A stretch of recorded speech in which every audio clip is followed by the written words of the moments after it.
I keep pigs outdoors, so when they're ill, injecting them can be a problem. First day is generally the worst. This sow was seen to be ill 2 days ago. Would only come out of the ark for water, not hungry enough to go in the link box. So the first injection is always the worst. I managed to get it into her before she knew what was happening. Yesterday she was rather better and would come into the link box, which is much safer. Today she's in the link box waiting for her food, because that's where she's used to being fed. So I'll feed her now and lock her in and prepare for the injection. Right, she's in the link box. She's used to it, so I can lock her in. I've got my pig board there ready to protect me.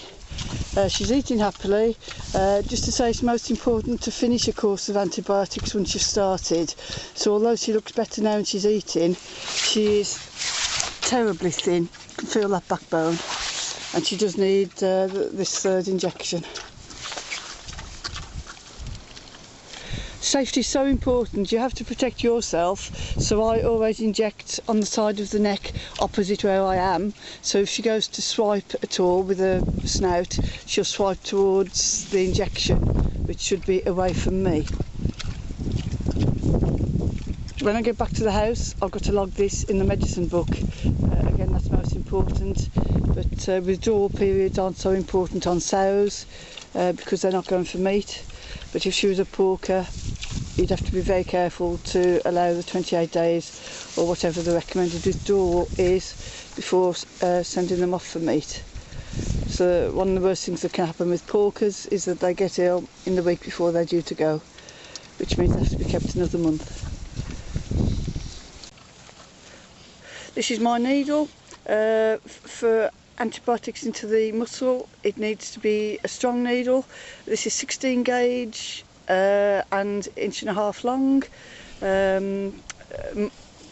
Needles for worming are much shorter because they're supposed to be just under the skin, but they still need to be 16 gauge, because the worst thing that can happen, one of the worst things that can happen is the needle breaks off during the injection if the sow moves, and if it's a fine needle, it can leave just the needle in her with nothing sticking out to get hold of, which is bad news, obviously. Okay, right, I'm just getting the air out of the needle. Right, you can see how thin she is, you can feel that backbone. The boards are very good, they protect you. Now I'm just going to scratch your neck and make it stick quick. There you go. Right, she knows what's coming now, so